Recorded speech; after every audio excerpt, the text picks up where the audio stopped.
주님 앞에 찬송하며 예배하기를 원합니다. 찬송가 445장입니다. 찬송가 445장 태산을 넘어 황곡에 가도록 이렇게 찬송하며 주님 앞에 나가기를 원합니다.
찬송가좀 더 하겠습니다. 438장 내어보는 음성이고 우리 찬송 감상을 더 하겠습니다.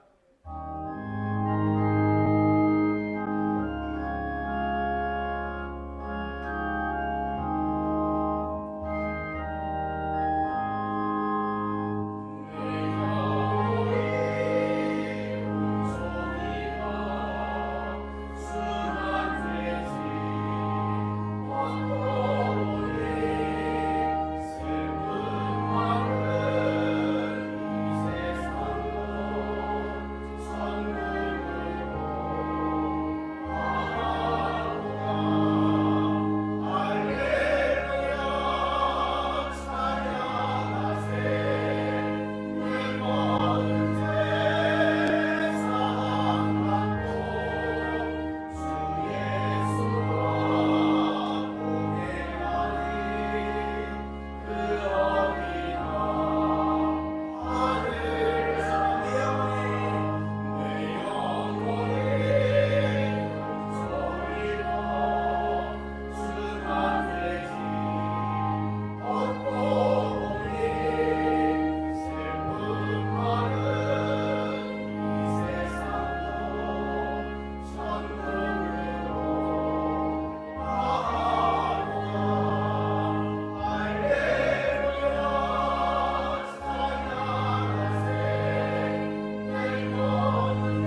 아버지께 참되게 예배하는 자들은 영과 진리로 예배할 때가 오나니 곧 이때라.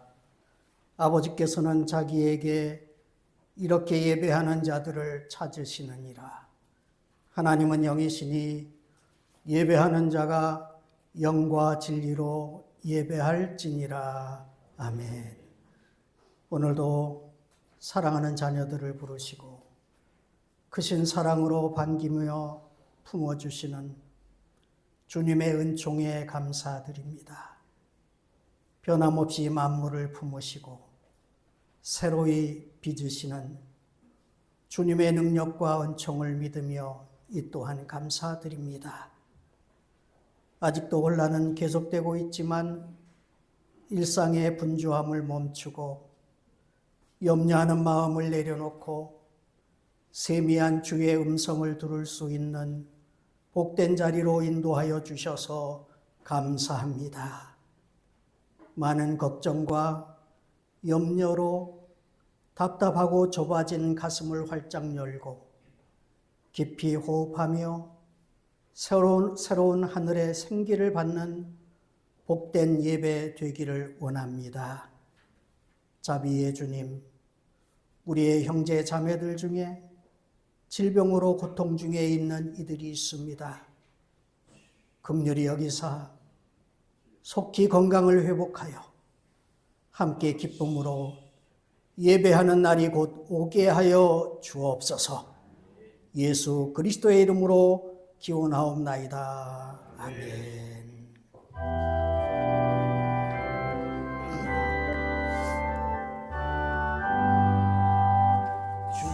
예수 이름 높이여 더 찬양하여라.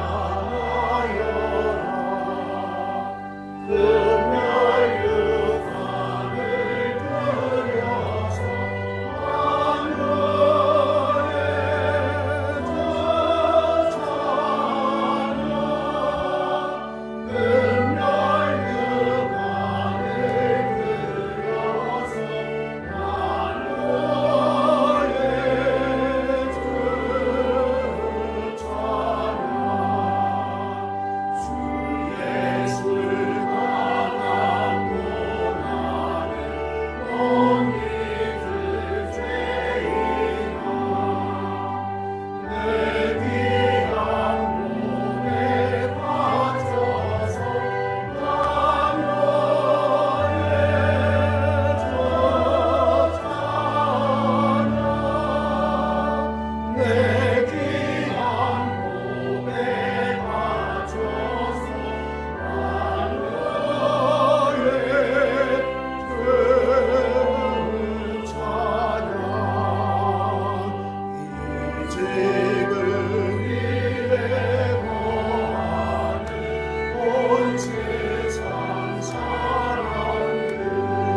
성시를 교독하십시다.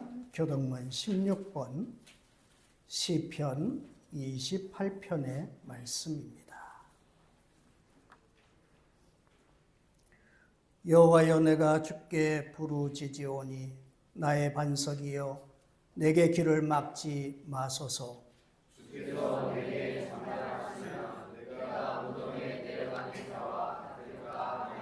내가 주의 지성소를 향하여 나의 손을 들고 주께 부르짖을 때에 악인과 악을 행하는 자들과 함께 나를 끌어내지 마옵소서.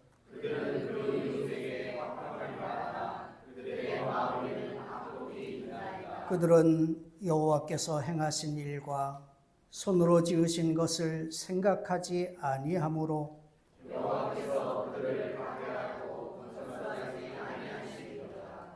여호와를 찬송하며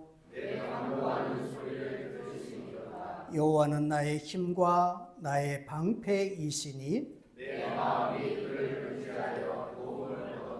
다 같이 여호와는 그들의 힘이시요 그의 기름 부음 받은 자의 구원의 요새이시로다. 아멘. 다 자리에 앉으셔서 찬송가 90장 그리고 405장 계속해서 찬송하십시다.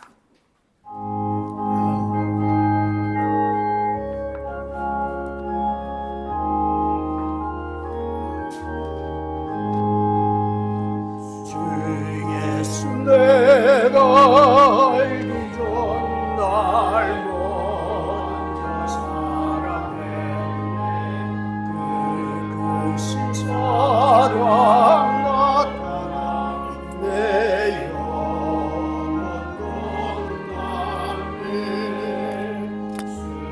내 맘에 계시고 나 주의 안에 있어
주의 친절한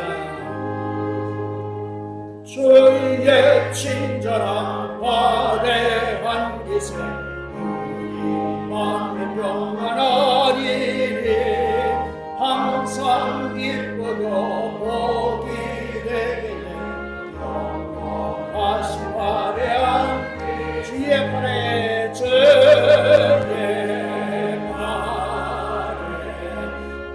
뜻이 화대한 기세 주의 팔에 영원하신 화대한 날이 갈수록 주의 사랑이 강력하게 비치고 천성 가득히 별이 가리니 영원하신 화대한 기세 주의 발에 빛이 화대한 기세 주의 발에 주의 보좌로 주의 보좌로 나아갈 때에 기뻐 장미 소리 외치고 걱과 두려움 없어지리 영원하신 발에 안기세 주의 발에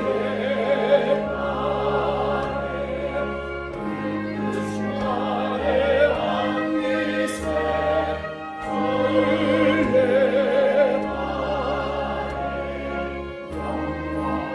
다시 한번 주의 팔에 주의 발에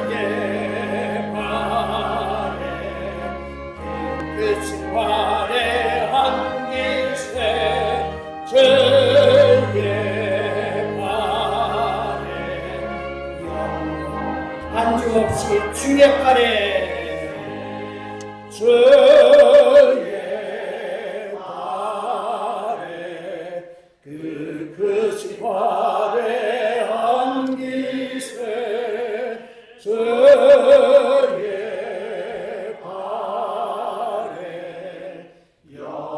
영원하신 발에 안기세.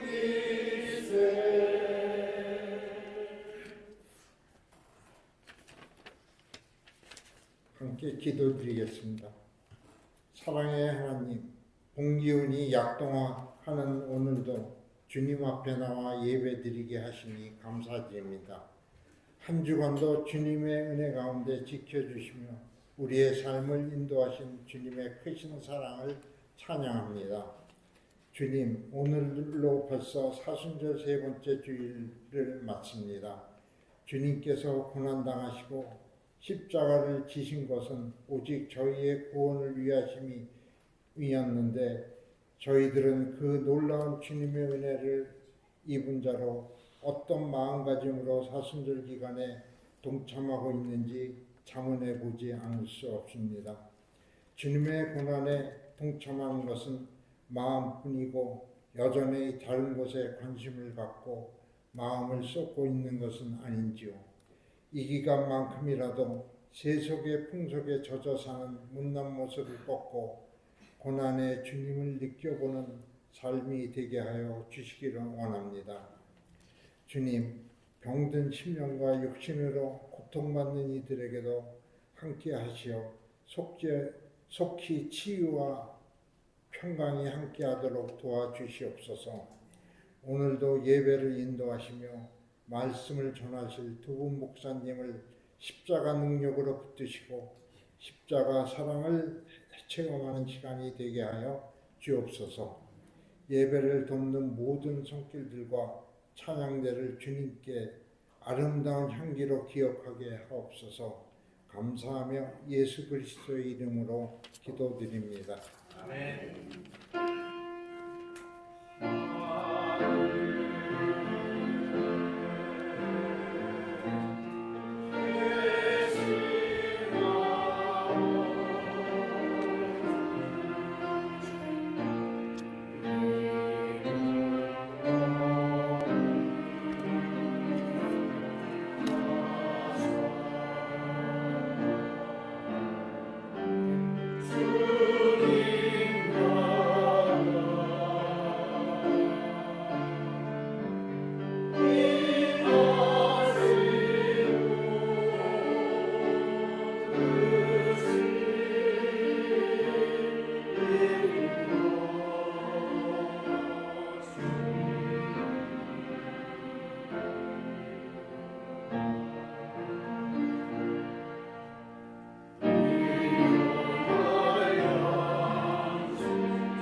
우리에게 주시는 하나님의 말씀은 신약 성경 에베소서 4장 13절부터 16절까지의 말씀입니다. 신약 성경 314면 에베소서 4장 13절부터 16절까지. 제가 13, 14절 읽은 후에 15, 16절은 함께 말씀 읽으십시다. 13절입니다. 우리가 다 하나님의 아들을 믿는 것과 아는 일에 하나가 되어 온전한 사람을 이루어 그리스도의 장성한 분량이 충만한 데까지 이르리니 이는 우리가 이제부터 어린아이가 되지 아니하여 사람의 속임수와 간사한 유혹에 빠져 온갖 교훈의 풍조에 밀려 요동하지 않게 하려 함이라. 다 같이 오직 사랑 안에서 참된 것을 하여 범사에 그에게까지 자랄지라. 그는 머리니 곧 그리스도라. 그에게서 온 몸이 각 마디를 통하여 도움을 받음으로 연결되고 결합되어 각 지체의 분량대로 역사하여 그 몸을 자라게 하며 사랑 안에서 스스로 세우느니라. 아멘.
아멘. 할렐루야. 하나님 앞에 감사의 박수 올려드리겠습니다. 감사합니다. 할렐루야. 찬양대 감사합니다. 고맙습니다. 예, 감사합니다. 날이 많이 따뜻해졌지요? 예, 봄입니다. 우리 옆에 계신 분들 한번 인사 나눠보겠습니다. 주님의 이름으로 사랑합니다. 주님의 이름으로 축복합니다. 네. 예. 뭐 봄이 꽃이 아무리 아름답다 한들 하나님의 백성들만큼 아름답겠습니까? 예. 오늘 이 귀한 은혜가 저희 가운데 충만하기를 기원합니다. 오늘 많이 기다리셨지요? 예, 저는 참 이 주일이 기다려집니다. 이 복도에 불이 좀 어둑어둑할 때마다 언제쯤 오시지 주일날 되면 이렇게 오시고 얼마나 고맙고 감사한지요. 마치 그 어린아이가 소풍 갈 때 마음처럼 설렙니다. 참 감사합니다. 반갑습니다. 자, 우리는 계속해서 에베소서를 읽어가면서 교회에 대한 하나님의 말씀을 깊이 듣고 그리고 나누고 있습니다. 지난주에는 교회의 본질이 성도를 온전하게 하고 또 봉사의 일을 하게 하는 것과 그리스도의 몸을 세우는 것임을 깊게 배웠습니다. 이것은 결국 교회가 가고자 하는 방향이고 꿈이라고 말할 수 있습니다. 어떤 상황이 다가온다 할지라도 흔들리지 않고 가야 할 정체성이자 동시에 사명이기도 한 것입니다. 그러면 이 교회의 꿈을 현실화시키기 위해서 어떻게 해야 될지 그 구체적인 실천 방법이 필요하다 하겠습니다.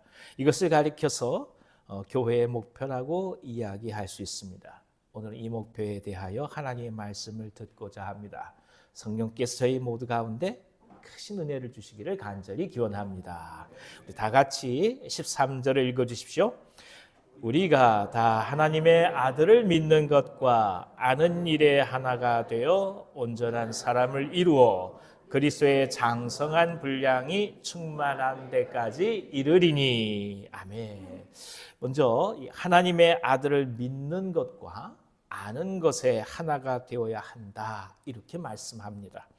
공동체의 목표는 일단은 전체가 함께 출발할 수 있는 시작점을 필요로 합니다.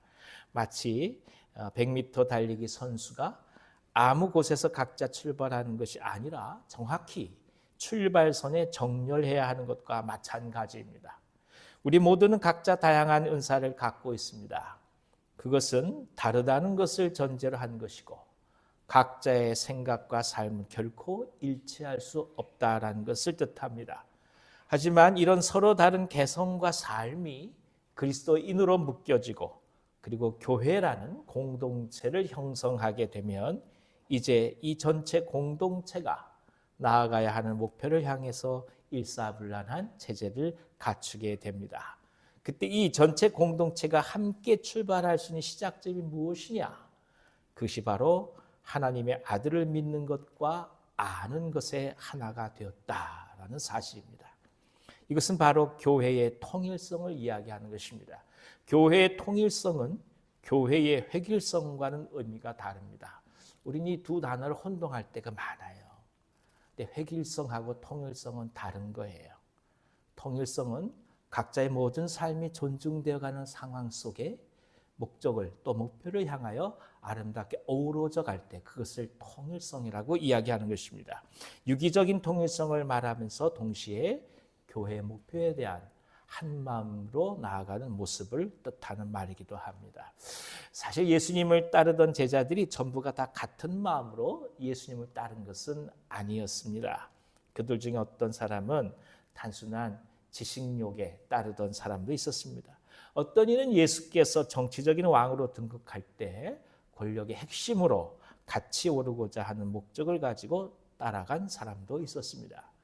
심지어 본인은 그렇지 않더라도 자식들을 제자로 보내는 어머니는 한 아들을 예수님의 우편에 또 다른 아들을 예수님의 좌편에 앉게 하여 주옵소서, 그렇게 예수님에게 부탁하기도 했습니다.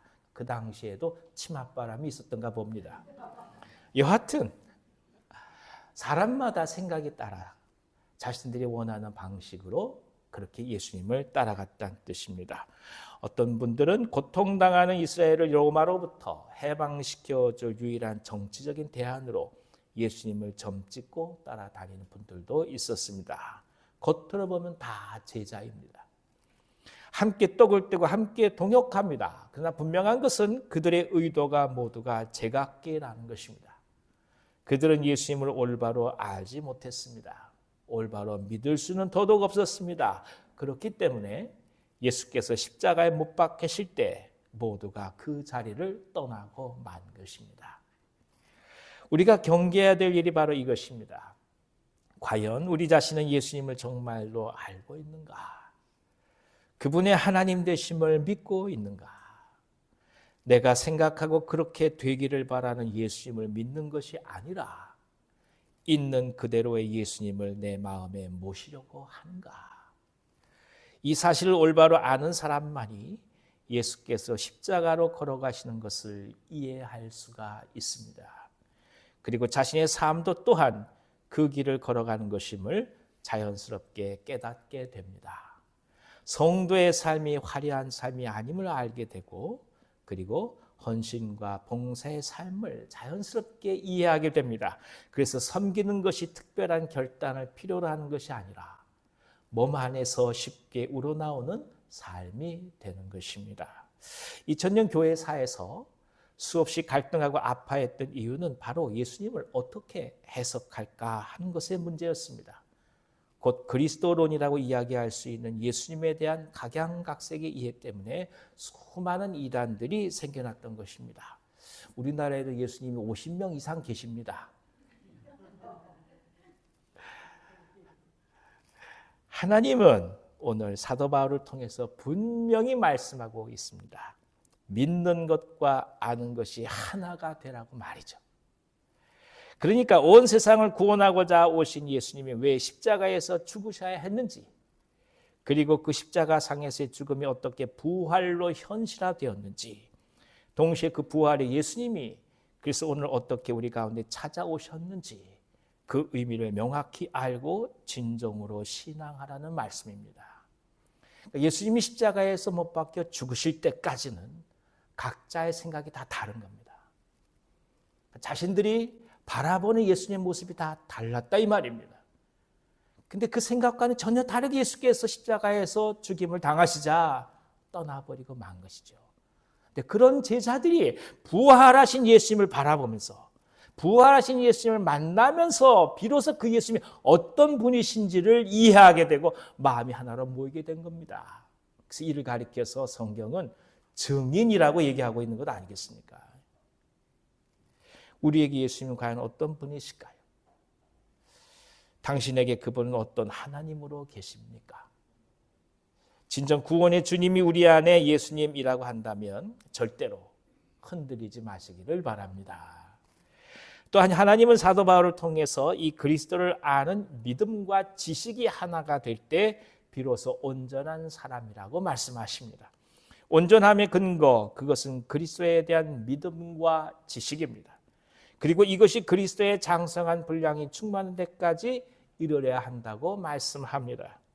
즉 그리스도의 충만하심으로 표시된 성숙된 자가 되어야 한다는 뜻입니다. 이 충만하심은 이 땅의 구원을 완전히 성취하신 자의 충만하십니다. 자기 백성을 위하여 기름 부음을 받으시고 자기 안에서 믿는 자들에게 온전하고 자유로운 구원을 주신 바로 그 충만하심입니다. 그리고 이 충만함을 우리가 소망하며 나아가는 것이기도 합니다.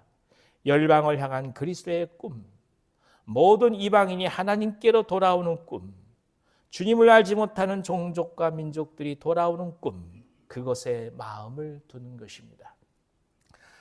예수님이 이 땅에 오시면서 사실 하나의 꿈이 있었어요. 그래서 무엇이겠습니까? 십자가를 지는 꿈입니다. 세상 사람은 이 땅에 오면서 원하는 것들을 이루고 많은 것을 갖고자 꿈을 꿉니다.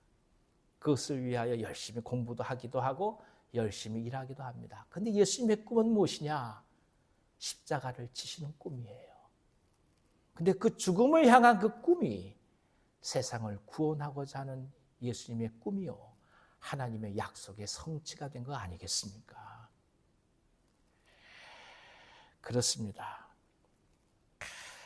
지상 최대의 목표, 의미라고 말씀하시는 것은 바로 한 영혼이라도 구원하여서 하나님 나라의 백성 되게 하신 예수님의 사랑의 열정이었던 것입니다. 그렇기 때문에 우리 또한 이 충만함을 향해서 훈련받기도 하고 양육받기도 하고 오늘 믿음의 선한 싸움을 싸워 나간다고 말할 수 있습니다. 하지만 이 충만함이 말로 하는 것처럼 그렇게 쉽지 않다라고 하는 것을 우리는 또한 경험적으로 알고 있습니다. 사도 바울조차도 나는 육신에 속하여 죄 아래 팔렸도다 이렇게 고백할 정도니까 오죽하겠습니까? 그러니 어떻게 하면 좋겠습니까? 무엇부터 우리가 차곡차곡 시작해야 되겠습니까? 14절을 다 같이 읽어주십시오. 이는 우리가 이제부터 어린아이가 되지 아니하여 사람의 속임수와 간사한 유혹에 빠져 온갖 교훈의 풍조에 밀려 요동하지 않게 하려 함이라. 사람의 속임수, 간사한 유혹, 그리고 온갖 교훈의 풍조가 결국 성도들의 마음을 빼앗고 있다라는 말씀입니다. 물론 당시 이 편지를 받는 대상이 사실 이교로부터 개종된 지 얼마 안 되는 사람들이었음을 감안한다 할지라도 상당수의 성도가 시대와 그리고 그 시대의 풍조에 밀려서 요동하고 있었음을 상징적으로 알 수 있는 대목이기도 합니다. 예컨대 사도행전 14장에 보면 사도 바울과 바나바가 걷지 못하던 자를 걷게 하는 이적을 행하는 일이 기록되어 있습니다. 루스드라에서 군중들로 하여금 허메와 스스 곧 헤르메스와 제우스로 불린 그런 기적이 기록되어 있습니다. 사람들은 이 바울과 바나바 일행에게 제사를 드리고자 할 정도였습니다. 하지만 안디옥과 이고니온에서 온 간악한 유대인의 말 몇 마디에 그들은 순식간에 마음이 바뀌어서 바울에게 돌을 던져서 거의 죽게 만들어 버리고 말았습니다. 그러니까 사람들의 충동에 판단력이 흐려지고 선과 악을 혼동해버리는 시대의 흐름 앞에 저항하지 못했던 것입니다. 이 무서운 거예요. 잘 보십시오.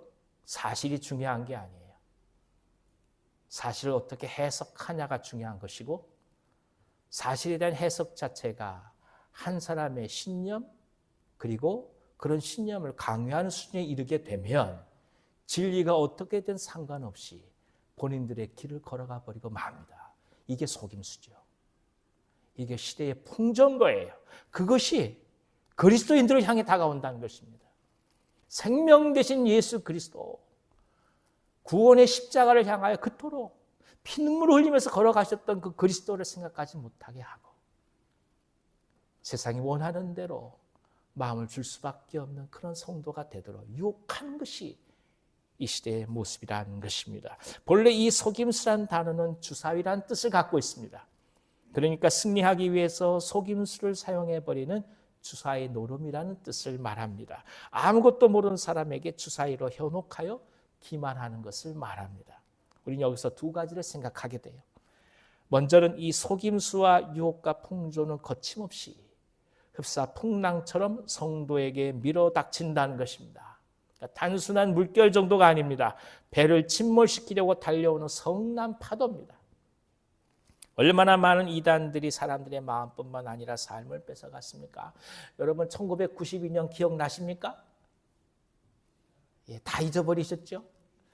예수님이 재림하신다고 해서 얼마나 많은 사람들이 그때 고통을 겪었습니까? 산으로 들어간 분들도 계시고 가정을 버리고 다 하얀 옷 입고 그렇게 산으로 가신 분들이 부지기수였습니다. 그때 그 혼란과 고통은 우리가 이미 다 알고 있습니다.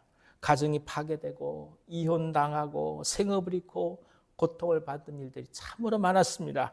때로는 시대의 조류로 여겨지는 한탕주의가 얼마나 사람들을 힘들게 했는지 모릅니다.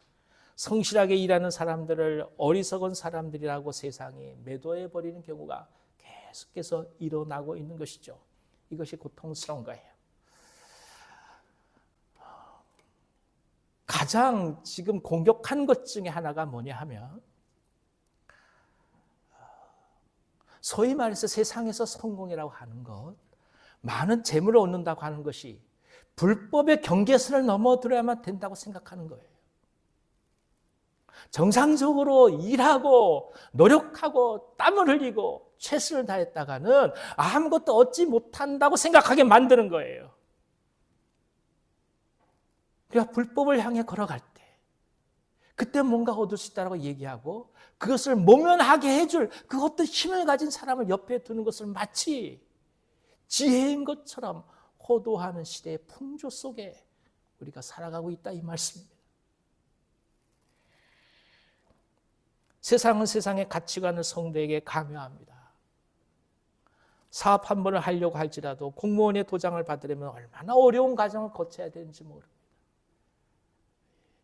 웬만하면 안 해줘요. 무슨 뜻이겠습니까? 이게 문제라고 가요. 그걸 해결하고 가면 저게 또 문제랍니다. 하나 예를 들게요. 제가 잠깐 그 레닌그라드에서 선교사님을 도울 때가 있었는데요. 갑자기 외국인들에게 에이즈 검사를 해서 음성이라는 확인표를 가져오라는 거예요. 나라에서. 그걸 어떡합니까? 러시아 병원에 가야지요. 러시아 병원에는 남자 의사가 없습니다. 다 여자 의사입니다. 그분이 이제 검사를 한다 하니까 이렇게 그 일회용 바늘기를 갖고 왔어요. 그것만 해도 다행이잖아요. 예, 소독하지 않고 일회용 바늘 쓴다는 것만 해도 일회용 바늘로 이렇게 애기 고무줄로 팔뚝을 묶고 이렇게 찌르세요. 그리고 난 다음에 경악을 금치 못했습니다. 주먹을 폈다 줬다 하래요. 계속 주었다 폈다 하니까 그 다음에 어떻게 합니까? 시험관으로 똑똑 떨어진 피를 받는 거예요. 주사기 없이 바늘로만 피를 받는 거 처음 경험해 봤습니다. 그리고 나서 이렇게 말씀하세요. 이거 검사가 결과가 나면 참 시간이 많이 걸리는데요. 이게 무슨 뜻이겠어요? 떠나가기 전에 이 통역해주던 알라 집사님이 그 얘기를 하더라고요. 그 볼펜, 모나미 볼펜 153이라 써있는 그거 좀 몇 개 가져가라고. 그래서 제가 그랬어요. 드릴 건 아무것도 없는데 이거 볼펜밖에 없어요. 모나미 볼펜 하나 드렸어요. 그때 의사 선생님이 잠깐 기다리랍니다. 막 종이에다 뭘 적어요. 이게 뭔 말이냐고 그랬더니 이 사람은 에이즈에 걸리지 않았습니다. 와, 이게 무슨 뜻이겠습니까? 예. 세상이 그렇습니다. 세상은 진실이 중요한 게 아니에요. 사람들이 어떻게 생각하느냐 그게 더 중요해요. 아무리 거짓이라고 얘기해도 듣지 않아요. 그렇게 생각 안 한다 그럼 그것은 그만인 거예요. 이게 속임수예요. 정당하게 땀을 흘리고 수고하고 노력하고 사랑해가고 열정을 품고 최선을 다해 나가는 그 삶들을 가리켜서 그것이 진실이라고 얘기하지 않는 거예요. 그때까지 우리가 어떻게 이것을 감당해야 되겠느냐? 어떻게 이 모든 삶 속에서 그리스도의 몸을 세워가야 되겠느냐? 오늘 그 말씀을 저희 가운데 주시는 것입니다. 이 다가오는 세상의 위협을 그렇다고 해서 아무렇지도 않은 듯 남 이야기하듯 하는 것은 옳지 못하다는 것을 우리는 이미 알고 있습니다. 그렇다고 이 위협들에 지나치게 위축되어서 그리스도인이란 사실을 포기하는 것은 더더욱 옳지 못한 것입니다. 정신 차리고 기도하면서 그리스도의 사람으로 살아가는 연습을 해나가는 것입니다. 기억할 것이 있어요. 완벽하지 않다 할지라도 최선이 아니면 차선이 있음을 받아들이고 이를 향해 걸어가는 것입니다. 목표가 여기 있어요. 그게 최선이에요. 그렇게 도달하지 않으면 아무것도 의미 없다? 성경은 그렇게 얘기하지 않아요. 하나하나 만들어가는 거예요.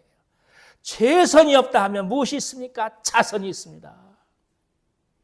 근사치라는 말이 있는 거예요. 우리가 완벽하게 주님처럼 그리스도처럼 이 땅 가운데 그런 존재로 살아갈 수는 없다 할지라도 그리스도와 닮은 존재로 그 근사치를 향하여 계속해서 나아갈 수 있는 믿음의 열정을 가고 있다는 사실, 갖고 있다는 사실, 그것이 얼마나 아름답고 귀한 것입니까? 그런 삶을 살아가는 사람, 그것을 가리켜 주님은 기뻐하시고 사랑해가고 함께 동행하는 거 아니겠습니까? 정신 차리고 기도하면서 그리스도의 사람으로 살아나가는 연습을 해 나가는 것입니다. 혈과 육에 속한 싸움이 아니라 영적인 싸움입니다. 눈에 보이는 현상이 전부가 아닙니다. 눈에 보이는 상황이 전부가 아닙니다. 그 이면에 있는 실체를 보는 것입니다. 또 하나 생각할 수 있는 것은 이 풍조에 밀려 쉽게 요동하는 사람을 가리켜서 오늘 성경이 어린 아이라고 말씀한다는 것입니다.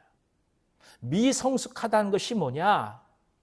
이 풍조에 흔들리는 것을 가리켜 미성숙이라고 말한다는 것입니다. 비록 육신은 장성했지만 순간순간 마음이 변동해서 결정하지 못하고 의지적으로 결단하지 못합니다. 이것이 어린아이입니다. 나이와 상관없습니다. 직분과도 상관없습니다. 철저히 뿌리 깊은 믿음으로 요동치 않는 신앙을 가질 때 비로소 어린아이를 벗어나는 것입니다. 그래서 야고보서는 두 마음을 품어서 이리저리 흔들리는 것을 순결치 못한 믿음으로 말씀하지 않습니까? 흔들리지 않는 믿음을 가지시기를 권합니다. 순간순간 다가오는 의심과 맞서 싸우시기를 축원합니다. 싸울 수밖에 없는 현실이 다가올 때 그걸 피해서는 안 됩니다. 그 싸움을 통과해야만 우리가 성장합니다. 아니, 우리가 성숙해가는 축복을 누리게 되는 것입니다. 오늘 삶의 선택과 결정의 갈등이 피할 수 없이 다가온다면 오히려 우리 자신을 더더욱 견고하게 만들어 가시는 하나님의 축복이 될 것입니다. 자, 그러면 이런 장성함의 은혜를 누린다고 한다면 우리는 어떻게 이 부정적이고 소극적인 모습을 벗어나서 적극적으로 나아갈 수 있을까요? 다 같이 15절을 읽어주십시오. 오직 사랑 안에서 참된 것을 하여 범사에 그에게까지 자랄지라. 그는 머리니 곧 그리스도라. 오직 사랑 안에서 참된 것을 하는 것입니다. 범사가 그리스도에게까지 자라도록 선을 행하는 것이기도 합니다. 죄를 이기는 유일한 방법은 죄를 피하는 것이 아닙니다. 아무리 피해도 죄를 벗어나지 못합니다. 그것은 피조물이 갖고 있는 불안정성 또 나약성에 근거하고 있기 때문입니다. 따라서 죄를 극복할 수 있는 비결은 소극적으로 피하는 것이 아니라 적극적으로 앞으로 나아가는 것입니다. 그것이 바로 선을 행하는 것입니다. 배고프다고 참아서 되겠습니까? 밥을 해야지요. 이게 중요한 거예요. 창세기 4장 7절에는 가인을 향해서 하나님께서 이렇게 말씀하고 계세요. 네가 선을 행하면 어찌 낯을 들지 못하겠느냐. 선을 행하지 아니하면 죄가 문에 엎드려 있느니라. 죄가 너를 원하나 너는 죄를 다스릴지니라. 죄가 문 앞에 엎드려 있으니 문을 열면 당연히 죄라는 녀석이 집 안으로 뛰어들어 온다라는 것입니다. 문을 열지 않고 어떻게 사람이 살겠습니까? 밖에 나가야 되는 거 아니겠어요?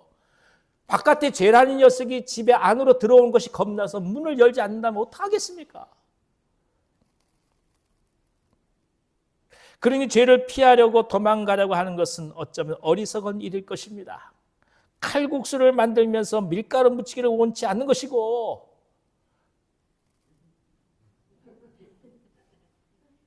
자동차 정비하면서 기름 냄새 맡기시는 것과 무엇이 다르겠습니까? 김치찌개 하려면 김치 냄새가 배어야 된다고요. 그러니 차라리 적극적으로 선을 향해 나아가는 겁니다. 묻지 않기를 도망다니는 게 아니라 그 속으로 뛰어들어가서 마치 그것이 우리에게 덤벼들 수 있는 시간과 기회 자체를 박탈해버리는 거죠. 그것을 가리켜서 선을 행한다고 말씀하는 겁니다. 시간을 내서 복음을 전하기도 하고 사람들을 돕기도 하고 사역을 하기도 하고 기도하기도 하고 중보하기도 하고 말씀을 배우기도 하고 전하면서 지역사회에 파송되기도 하는 이 모든 것들이 적극적으로 이루어져 간다는 뜻입니다. 요즘 우리 교회에 하나님께서 많이 주셔서 수요 기도회든 목장 모임이든 성경 공부 모임이든 독서 모임이든 얼마나 자주 모이는지 모릅니다. 얼마나 감사한지 모릅니다. 수요일마다 저의 민생고를 해결해 주셔서 얼마나 감사한지 모르겠습니다. 모이면 기도하고 하기를 원하시고 기뻐하시고 말씀을 증거하고 나누고 이 모든 것들이 적극적으로 하나하나 선을 행해 가는 과정입니다. 가정은 가정에서, 일터에서는 일터에서. 그래서 솔직히 그렇게 되면 안 되지만 집에 가고 싶지 않을 때도 많습니다.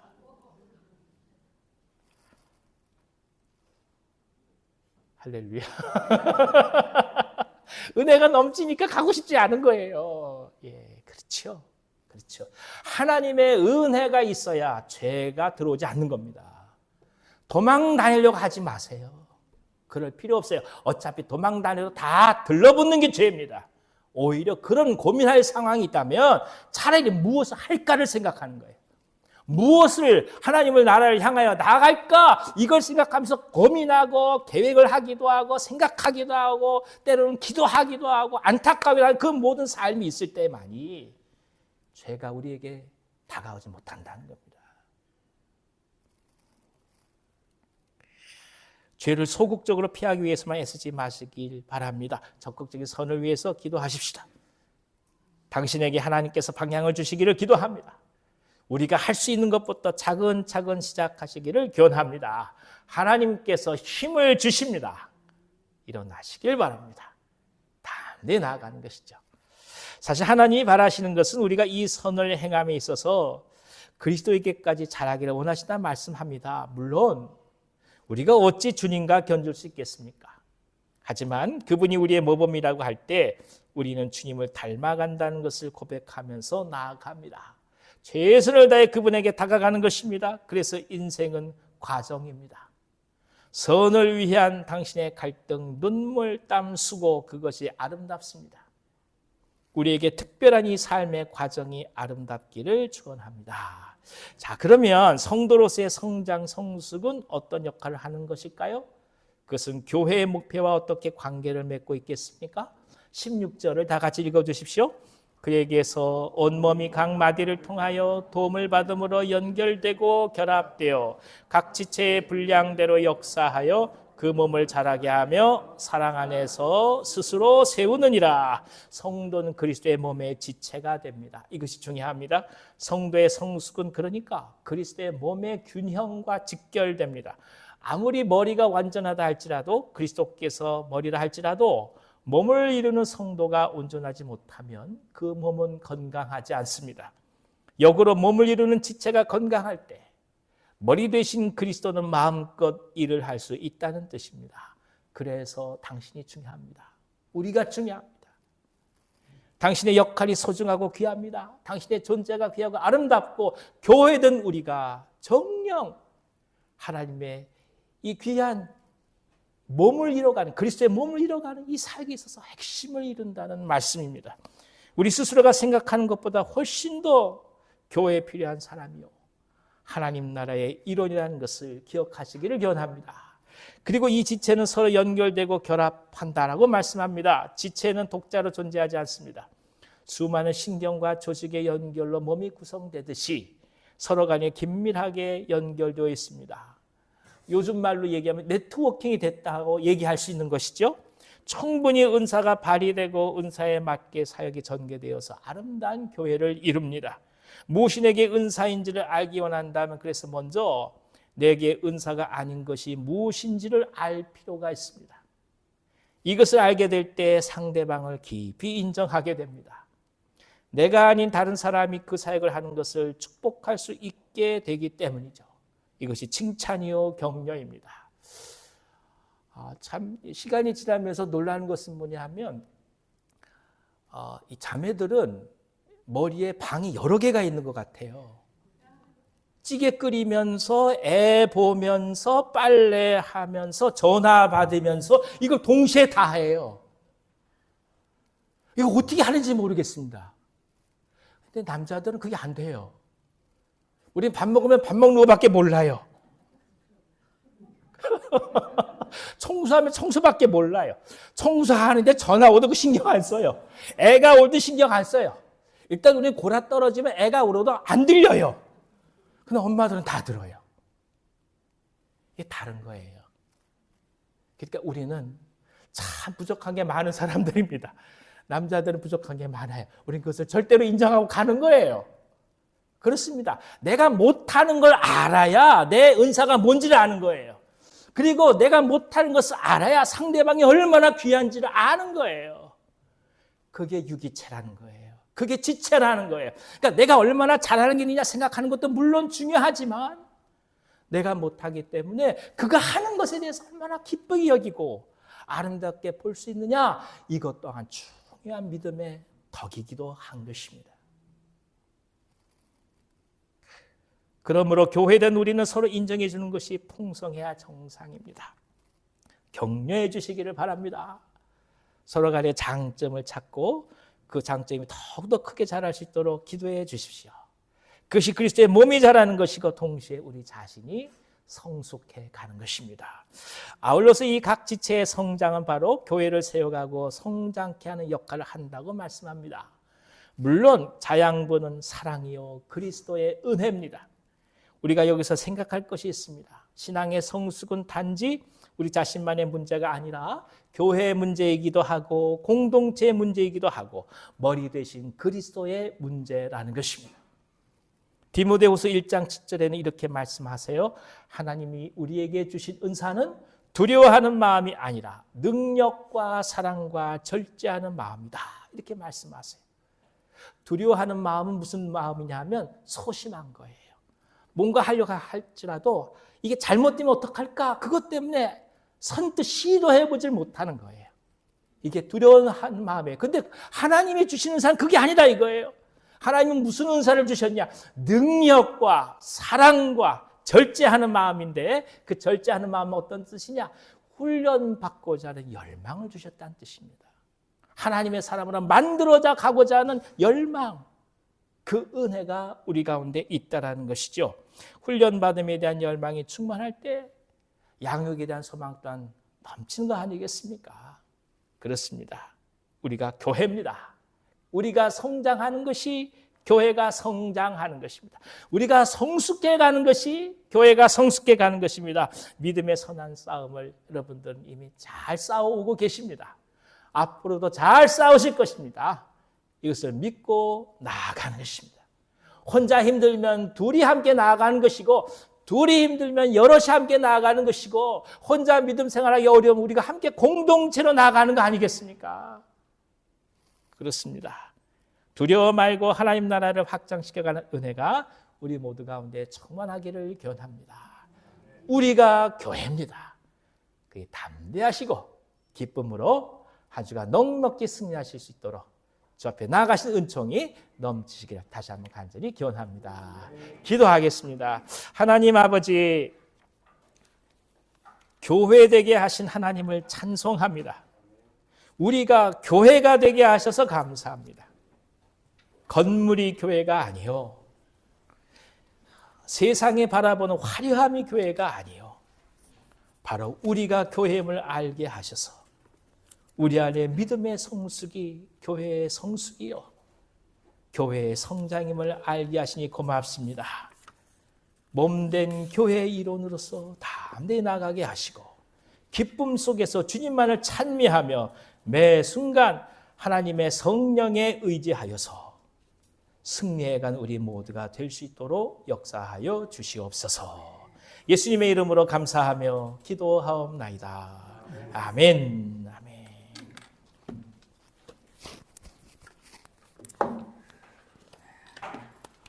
우리 찬송 부르십시다.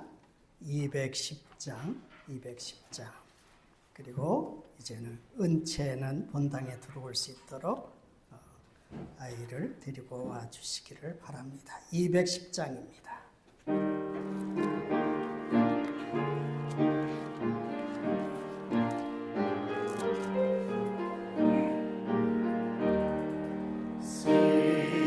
시온성과 같은 교회 그의 영광 없다. 너가 가신 말씀에 주같이 세웠다. 반석 위에 세운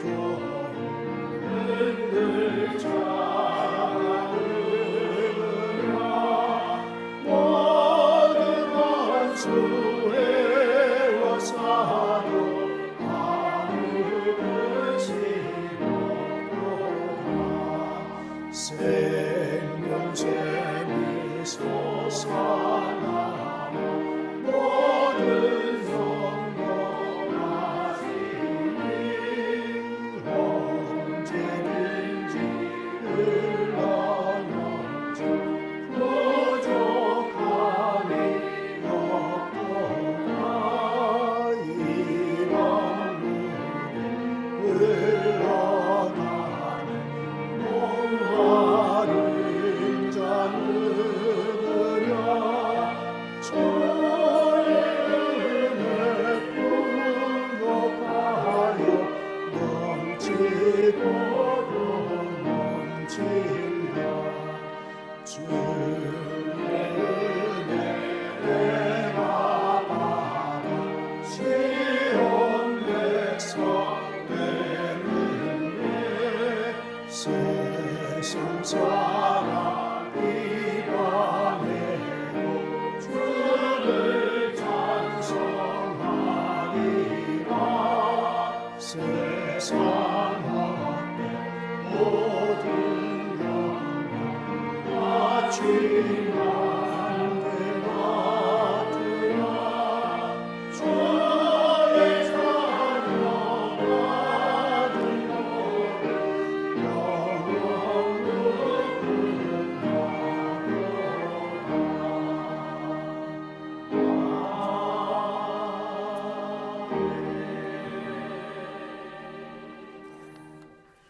교회 소식 전해드리겠습니다.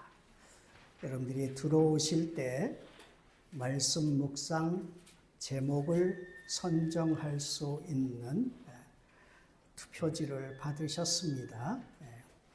화요일부터 금요일까지 우리 밴드와 유튜브에 말씀 묵상이 늘 나가고 있습니다. 그래서 그 말씀 묵상에 대한 타이틀 제목을 선정하려고 합니다. 그래서 여러분들이 지금 기록하셔서 이따 끝날 때쯤 우리 안내부에서 한 바퀴 돌면서 거둘 겁니다. 지금 볼펜이 없으신 분들은 손을 드시면 볼펜을 나눠드리겠습니다. 셋 중에 하나, 말씀과 더불어 구원의 우물, 그리시네가를 이렇게 보시면서 타이틀을 하나 동그라미, 셋 다 하시면 안 됩니다. 하나만 하시면 됩니다. 그러면서 교회 소식을 들으시기를 바랍니다. 오늘 마치자마자 각 선교회별로 원례회 있습니다. 그리고 오늘은 토스트 점심이 아니라 정식으로 점심을 준비했습니다. 준비한 손길에 감사를 드리며 특별히 노영훈 권사님 가정에서 떡도 준비해 주셨습니다. 감사합니다. 그리고 주보에 봉사 조직이 좀 늦게 나갔습니다. 사실은 교회 학교를 새로 조직하기 위해서 애써서 이제 다 마무리가 되어서 기본적으로 작년 조직에 근거해서 대부분 나갔습니다. 봉사는 자원해야 봉사가 되는 겁니다.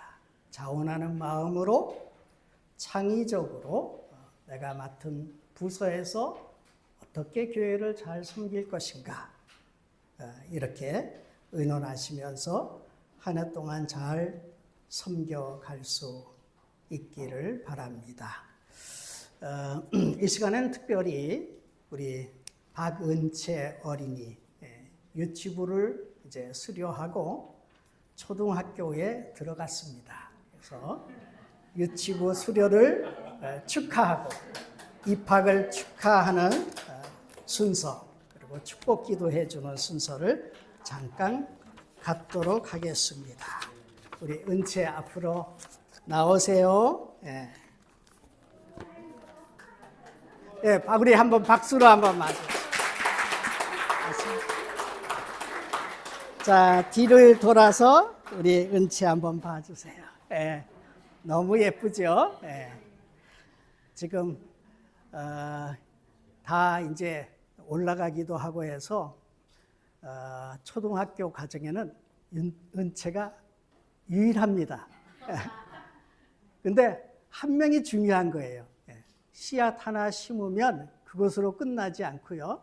엄청나게 열매를 맺고 번성하죠. 그런 축복이 있을 것입니다.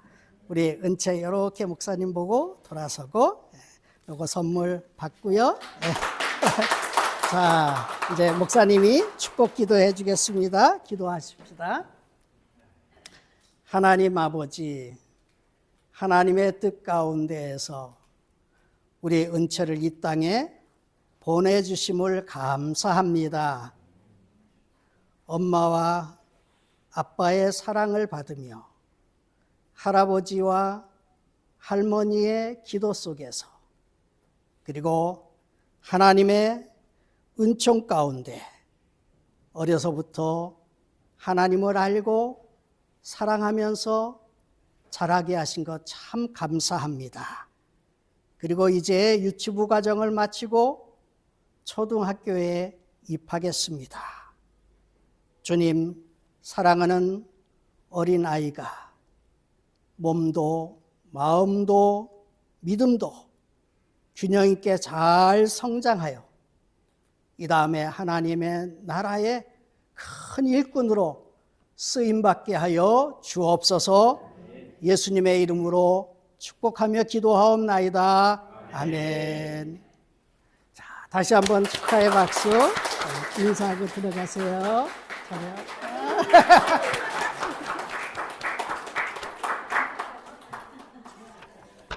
네.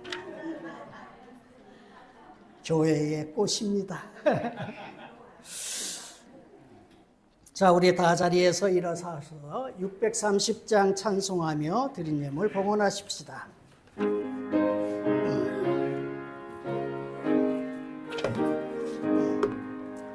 진리와 생명 되신 주, 이 몸을 바치옵니다.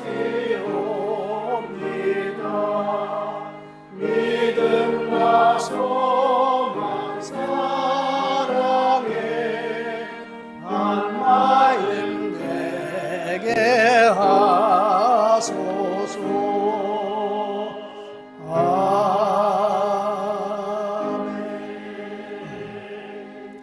사랑과 은혜가 풍성하신 하나님 아버지, 늘 변함없는 사랑을 베푸시고 지난 한 주간도 은혜와 평강으로 인도하시며 일용할 양식을 주시어 주님의 은총 가운데 살아가게 하시니 참 감사합니다.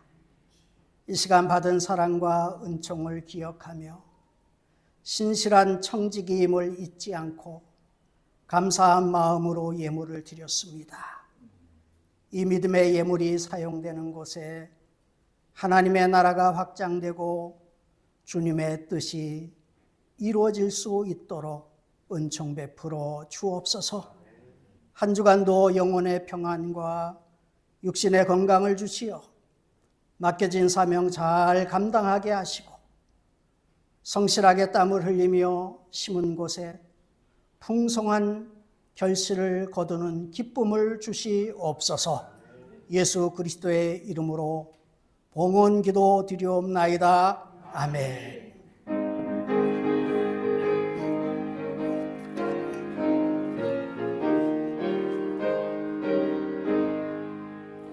이건 곡 씻고들 자가 없는 이때에 누가 가서 거두나. 내가 법칙에 의견에 앉아 있을까. 어서 가자 들어 보내주소서.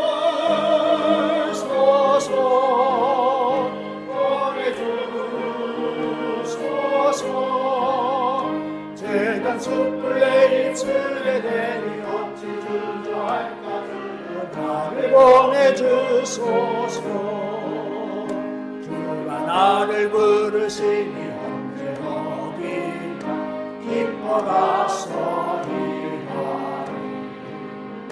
주가 명령 내리실 때 능력 받아서 기뻐 거두리.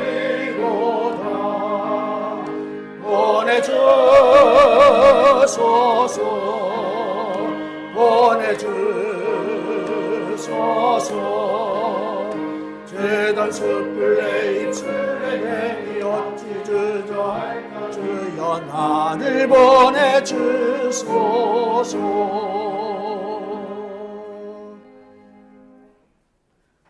우리와 세상 끝날까지 늘 함께 동행하여 주시는 우리 구주 예수 그리스도의 은혜와 하나님 아버지의 크신 사랑과 성령의 교통하심이